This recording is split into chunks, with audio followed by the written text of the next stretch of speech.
What's going on, guys? It's me, Zachary Steele, bringing you guys another fantasy football video. Today, I'm going to go over about 5 players at each position I've identified as players worth looking at least in terms of adding from the waiver wire this week. It was a really fun week 1 fantasy. I really had a good time. Really glad football's back. I bet you all are too. We all know week 1's not everything, so if you had a tough week, even if you had a good week, you always got to make your team better each week. Waivers is one of the best ways to do that. So with that, let's get started. So at the quarterback position, I think the first guy I'd be looking to add actually is Teddy Bridgewater, especially if I need to start this week. Teddy Bridgewater actually looked really good this last week against the Giants, despite losing Jerry Jeudy to injury and despite Sutton really being a non-factor with only 1 catch. On top of that, Teddy gets to play the Jaguars this week, who made Tyrod Taylor look like a really quality NFL quarterback. The Jaguars are going to be really bad this year.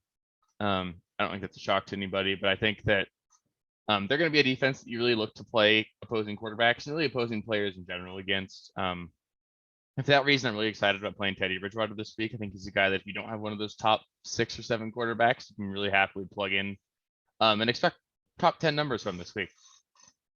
So next, I've got Jared Goff. Jared Goff had a really quality fantasy outing in week 1 against the 49ers when they tried really hard to come back in that game. They actually made it pretty competitive.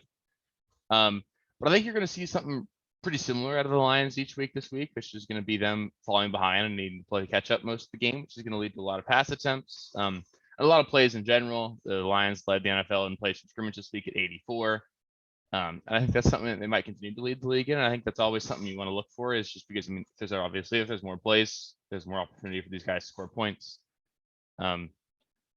The Lions aren't going to be very good this year, obviously, but I do think that Jared Goff's going to get enough garbage time and have enough volume that he can be startable from week to week. And I think he's another guy that you could start this week against the Packers, who allowed Jameis Winston to throw for 5 touchdowns this last week. I also think the Packers are going to do a better job scoring this week, so I do expect the Lions to play catch up again.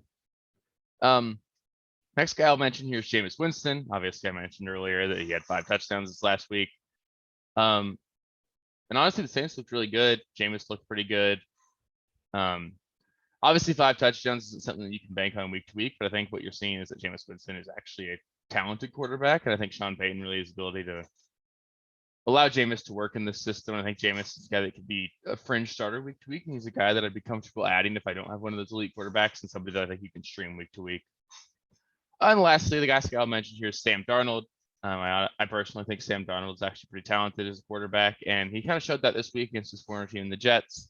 I finished with a passing touchdown and a rushing touchdown. And I think that this is the best offense Sam Darnold's ever been in. I know it's not saying much, but there's enough weapons here for Sam Darnold to actually succeed. And the Panthers defense isn't going to be very good this year. I think they'll be fine, but they're going to be playing from behind quite a bit. And that's going to be kind of a theme here, is that you're going to get guys that get a lot of garbage time work, and Sam Darnold's going to be one of them. And garbage time still counts for points in fantasy. I think you're going to get a lot of that at Sam Darnold. I think he's a guy that you could pick up and play week to week. I don't expect him to finish as a top 10 quarterback this year, but I think he's got fringe top 15 upside. And he's a guy that you can play on good matchups, and he's a guy I'd be happy to have on my roster. So at the running back position, I'll get started with the more obvious add this week is Elijah Mitchell. With Raheem Mostert going down and being out for the season, Elijah Mitchell's in line to step up and be that true number 1 for the 49ers. I myself and many others thought that Trey Sermon was going to be the clear number 2 in this offense, but he was a healthy scratch in week 1, which is a shocker to most people. And Mitchell stepped up when Mostert went down. He finished the game with 19 carries for over 100 yards to touchdown. So he showed that he really can perform at this level. Obviously, it seems like pretty much any running back that you plug in for the Niners succeeds. But if Elijah Mitchell really does secure that number 1 role in that offense, he's got a legitimate shot to be a top 15 running back. And if that were a role that he could hold for the whole season, he could end up being a guy that you look back on at the end of the year as really high quality ad. Of all the guys here, he's the only one I think has that potential. I'm not necessarily saying that he's going to do that, because I do think Trey Sermon's going to get work. Michael Hasty's still involved, and Jeff Wilson will be coming back eventually. So it's still going to be a pretty murky backfield, I think, especially with Shanahan. You never really know who he wants to use from week to week. But Elijah Mitchell's got the best shot to be awesome this year, and he showed that he could do it in week 1. I think he's a guy that I'm definitely targeting on waivers each week, just because you can obviously start him this week, and I think there's a legitimate shot that he ends up being the waiver wire out of the year this year. Especially if you're low at running back, I think you really want to put a lot of priority on getting Mitchell on your team, because opportunities like this don't come around very often during the season, and they often do early on if they do. So don't miss out if you need a running back, pay up and get him because he's got a legitimate shot to be awesome the rest of the season. So after that, just some names I think I want to keep an eye on. Kenneth Gainwell looked pretty good for the Eagles this week. Most people thought that Boston Scott would be the number 2 in that offense, but it looks pretty clear that Kenneth Gainwell is going to have that role. Miles Sanders still looked pretty good this week, and the Eagles actually played well. So I don't think that you're really looking at Gainwell by any means taking over a lead role in this offense, but I think there's enough for it to maybe go around. Kenneth could end up being a fringe flex-worthy asset, and if anything were to happen to Sanders, it'd be a really awesome handcuff to have. And you're always looking to guys that are looking to add guys off waivers that are handcuffs, but also have some standalone value. I think Gainwell might actually fit that mold. Next running back I'll talk about is Devin Singletary. He's probably owned in your league, but if he's not, just take a look. Bills made Zach Moss a healthy scratch this week, which means that Devin Singletary is pretty much the true only running back in Buffalo. Not that they really run the ball at all, so it's tough to say there's much value there regardless, but Singletary is a pretty quality pass catcher. I do think he's a really talented player, so I think that there's room for Singletary to be startable from week to week, especially if he maintains that lead role and Zach Moss remains inactive. Excuse me. So I'd be adding Singletary. I wouldn't be putting much priority onto it, but I think there's a legitimate chance that he's got value going forward, and I'd be happy to have him on my roster right now. Another guy that's probably owned in most leagues, Tony Pollard. We saw him be pretty involved this last week on Thursday. They were really making a point of getting in the ball, and he was significantly more involved in the offense than he has been in previous years, and he looked a lot better than Zeke. Again, I don't think it's necessarily crazy to say that Tony Pollard's the more explosive running back of the two at this point. Obviously, there's a lot of draft capital and money tied up in Zeke, so I don't think the Cowboys will make a move by any means, but Pollard's going to be involved, and it's an offense that's going to score a lot, so I think Pollard's another one of those handcuffs as standalone value. Pollard's a guy you could start in a pinch in the flex spot. I wouldn't be happy about doing it, but you could in deeper leagues. And if anything were to happen to Zeke, you might have a league-winning running back right there. So he's a guy that has to be rostered in all leagues, and if he's not, make sure you go at him. Another running back we'll talk about here is Tony Jones. He's definitely taking up the Latavius Murray role. He looked okay this last week, and just another one of those running backs. He's a handcuff and might have standalone flex value in plus matchups. I wouldn't be looking to play Tony Jones anytime soon. He's a guy I'd definitely stash and wait for later. Then Larry Roundtree. He's pretty clearly the number 2 in the offense behind Austin Eckler. He looked okay. He's not somebody you have to add, but especially if you have Eckler, like I do in a couple of leagues, I'd be happy to pick up Roundtree and just a bit of a safety net. With Eckler dealing with that hamstring injury, you want to give yourself a little bit of insurance. I think Roundtree's got a shot to be valuable if Eckler were to miss any time. So wide receiver, my number 1 add this week is Tim Patrick. With Jerry Jeudy going down, that really unfortunate ankle injury. Looks like he's going to miss quite a bit of time. There's no firm timetable on that, but Tim Patrick's going to have a shot to be the clear number 2 in this offense. And with the way Sutton looked in week 1, you could make an argument that Tim Patrick's the number 1, him or Noah Fant, obviously, but Tim Patrick's actually a pretty talented receiver. The way he plays sort of fits how Teddy Bridgewater likes to play. He's really good at just nice possession receiver, guy that you can get a lot of targets to. I think Tim Patrick's going to be a guy that you can start every week in the flex. He's got value, and it's going to be hard to find guys that you could pretty confidently start and feel safe about. I'd much rather have Tim Patrick than a guy like Russell Gage or Marquez Callaway. So he's a guy that I'd be really happy to have on my roster. I don't think he's going to be too expensive. So take a look, go add Tim Patrick this week. Another guy I'm interested in is in Rondale Moore. He had the same number of targets as Christian Kirk this last week, so Kirk ended up with the 2 touchdowns. Rondale Moore was actually pretty involved. AJ Green looked awful this last week. I don't expect him to. His role should diminish going forward. Obviously, AJ Green's a big name, but he's not himself anymore. He hasn't been for a long time. So Rondale Moore is only going to get more and more involved in this offense. I do expect the Cardinals to have a really explosive offense all season. And anybody that you can get reliable touches on in this offense is going to be valuable. I do think that Rondale Moore will end up being the 2nd most targeted receiver in this offense when it's all said and done this season. So he's a guy that you can start in the flex spot. He's not going to be a top 10 receiver any weeks in all likelihood. But he's a guy that you can start. He's going to get you 10 points PPR. He'll be fine. He's a guy that's worth having on your bench. So then I've got Terrace Marshall here. He actually had more targets than Robbie Anderson this week. I'm not saying he's number 2 there, but I do like Terrace Marshall with talent a lot.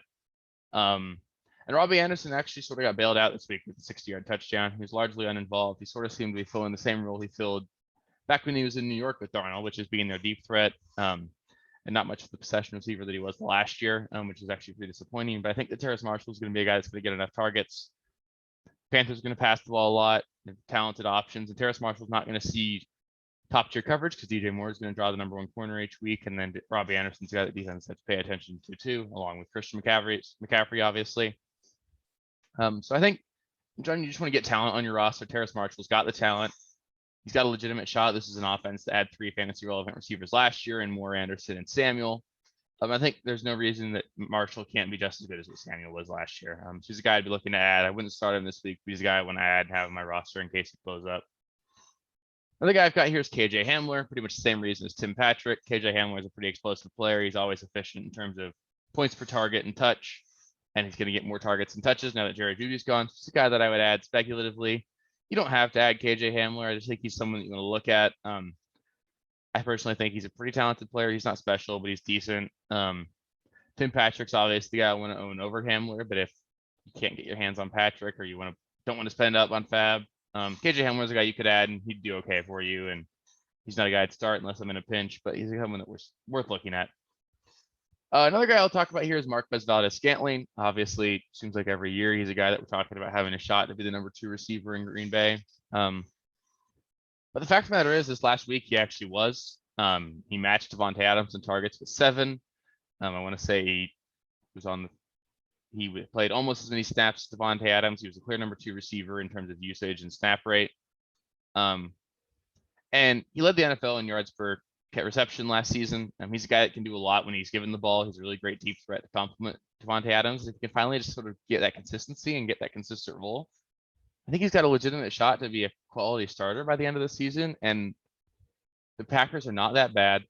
They're going to score more than 3 points a week. Rodgers' career is not over. I don't think Scantling's a guy that many people are going to be looking to add because he only had 3 catches for 17 yards, but he had 7 targets. And he was the clear number 2 there, and that's something that really should have value in this offense. He's a guy I'd just be looking to add and hold and see what happens because he really could blow up. And once he does, he's a guy that really could be valuable down the stretch. And the last guy I'll talk about here is Cedric Wilson. He's going to be the number 3 receiver in Dallas now that Michael Gallup's in place on IR with that injury. Cedric Wilson has looked good in spurts when given opportunities, and I think this is an offense that can support 3 receivers. Look, Gallup was actually in line to get a lot of work. He was on pace for a really quality game on Thursday before he got hurt. And this offense can support 3 receivers. Cedric Wilson's good enough to compete at this level, and every week you're probably going to have 2 of the 3 receivers for Dallas blow up. Cedric Wilson's a guy that you can start in your flex and will have upside for a big play, and he should get enough flex that it'll be okay. You don't have to add Cedric Wilson, but in deeper leagues, he's someone I want to take a look at. So tight end, my number 1 add this week would be Gerald Everett. I understand that he only had 2 catches for 20 yards, but he did have a touchdown. He had about a 25-yard screen pass called back. A couple other plays that just didn't work out for him, but the Seahawks clearly looked to scheme the ball to him with those tight end screens that they look to be bringing over from the Rams offense, the new offensive coordinator. Gerald Everett's really talented. He's a guy that can do a lot with the ball in his hands after the catch, and that's something the Seahawks haven't had in a while. And I think that's something they're going to take advantage of. Any tight end you see getting looks manufactured for him is somebody I want because there are very few tight ends that get enough volume to be relevant week to week. And I think eventually Gerald Everett could actually find a role where he's relevant with or without a touchdown. Touchdowns obviously just going to be the icing on the cake, but I think he's going to be a guy that gets enough targets and enough receptions each week that you can start him and he won't kill you. It's on waivers in most leagues. I think he's got enough upside that he's worth taking a look. Number 2 here, I've got Jared Cook. Jared Cook was pretty clearly the tight end 1 in Los Angeles. The Chargers. There's been a lot of talk about Donald Parham, but that really didn't materialize into anything in week 1, and it seems like Jared Cook is the guy. Jared Cook's had an up and down fantasy career, but he's been talented in spurts. He's a guy that I think has value, especially with the Chargers offense. Performing pretty well despite a really tough matchup this last week. Chargers played the Cowboys this week, and Jared Cook's a guy that really could have a monster week this week. I'd almost expect Jared Cook to score this week. Another guy I want to talk about just briefly is Adam Trotman. He looked bad on Sunday. He had 2 drops. They were bad drops. But he had 6 targets of Jameis Winston's 20 passes. It's a 30% target share. There are very few, if any, players that get 30% target share. I want to say Devontae Adams is right around that number last year. I'm not saying that Adam Trotman is going to finish the season with a 30% target share, but They clearly were looking to get him the ball. Juwan Johnson happened to have the 2 touchdowns from the tight end position, but if Trotman got those 2, we'd be talking about Trotman in a way different light. Trotman's a guy that has talent. I was pretty high on him in the offseason. He's a guy that I'm definitely looking to at least look at. You don't have to add him, but if you're desperate at tight end, he's somebody that's got enough upside. We know the Saints love to use the tight end position. And I think he's going to be the one most likely to emerge as the number 1 there. And then lastly here, I've got Cole Kmet. Cole Kmet's a guy coming out of Notre Dame the Bears really like. I think he's one of the more complete tight ends they've ever had. And he had enough volume this last week that he was actually serviceable in what was really just a bad game for that offense against a really tough defense in the Rams. Better days are ahead for this offense. I don't think they'll be blowing anyone out by any means, but they're going to put up more points and more yards than they did this last week. Kmet should only get better as the season goes on, to be in this only his 2nd year. I think Kmet's got enough value and enough upside because there's just so much unknown around him, given how young he is. He's someone I want to take a look at, and you can start him if you have to now, but I think there's enough upside that down the stretch he could actually turn things around, especially when Justin Fields inevitably takes over and that offense gets a lot better. But yeah, that'll be about it. That'll be it for this video. Tomorrow I'll make sure to get you guys the buy low, sell high videos. You guys seemed to like a lot last year. Really stoked. Football's back this season. Really love doing these for you guys. If you like the video, please be sure to like, subscribe. Do my best to get several videos out a week for you guys. Football's back, baby. I'm really happy about it. So if you want to follow me on Twitter, Twitter's right there. I'll put it in the description. Thank you guys. Have a good rest of your day.